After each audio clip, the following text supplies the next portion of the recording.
Olá, estudantes da primeira série. Neste vídeo vamos falar sobre as empresas transnacionais no mundo globalizado. E ao falarmos em empresas transnacionais, nós temos que perceber que o conceito de transnacional durante muito tempo foi associado também ao conceito de multinacional. Então, transnacionais e multinacionais são dois conceitos que são muito próximos. Porém, atualmente utilizamos o conceito de transnacionais, pois a ideia de multinacionais ele ficou muito relacionado principalmente à ideia de empresas de várias nacionalidades. E aí a gente pode ir pensando sobre a maneira com que estas empresas se relacionam com os locais onde elas estão inseridos e ainda sobre de que forma elas se instalam nos diferentes locais do nosso planeta.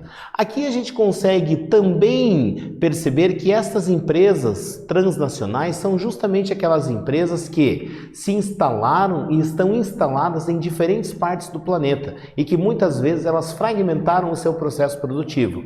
Então essas empresas, elas por algum motivo, elas buscaram novos locais para se instalar, aonde principalmente a partir da década de 70, em função das melhorias no sistema de transportes e de telecomunicações.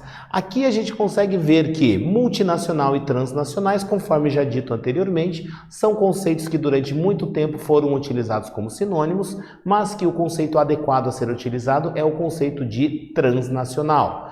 Também percebemos que as transnacionais, elas estão organizadas da seguinte forma, aonde nós temos a matriz, aonde ela estipula regras para as filiais que estão espalhadas pelo mundo, determinando o padrão a ser seguido por todas as demais filiais, instaurando regras e também os procedimentos a serem adotados pelas filiais. Então é sempre seguindo aquilo que a matriz determina para as filiais.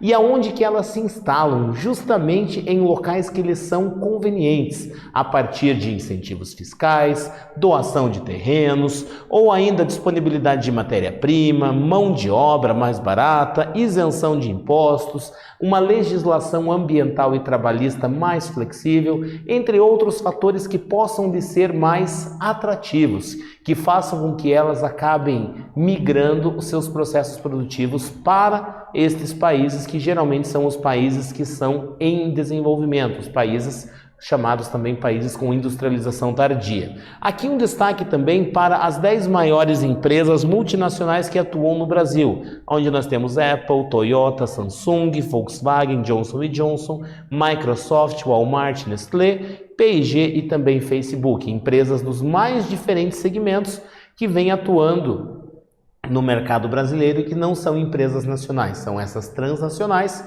que estão sediadas no território brasileiro e utilizando esse espaço para produzir, para comercializar os seus produtos e também para ganhar dinheiro. E o que acontece com os processos produtivos das transnacionais? Muitas vezes eles são fragmentados e essa fragmentação ela ocorre justamente para quê? Para a redução dos custos. Então as empresas elas acabam buscando lugares onde seja mais barato produzir determinados componentes e acabam muitas vezes levando esses componentes para um outro local para montar o produto, como por exemplo um telefone celular, onde as baterias podem ser produzidas em um país, a tela em outro, a placa de circuito integrado em um outro país e todos esses componentes são levados para um outro país para que o celular seja montado. Isto tudo visando o quê? A maior lucratividade e o menor custo de produção. E aqui também podemos destacar que as fronteiras entre os países já não são mais tão importantes. Nós percebemos que o processo de globalização aqui acaba sendo bastante evidente em função do quê? Da globalização, em função dessa fragmentação do processo produtivo e dessa circulação das mercadorias, das informações e de todo esse processo produtivo. E um exemplo disso que nós podemos observar na imagem aqui é a Boeing, a fabricante de aviões estadunidense, aonde o avião ele acaba sendo montado nos Estados Unidos, porém várias partes do avião acabam sendo produzidas em diferentes partes, onde nós temos partes que são produzidas nos Estados Unidos, mas também outras partes no Japão, na Inglaterra, na Itália, no Canadá, na França, na Austrália, na Coreia do Sul e também na Suécia. E aí você percebe essa fragmentação do processo produtivo. Neste vídeo falamos sobre os fluxos no mundo globalizado. Espero que tenham gostado e até breve.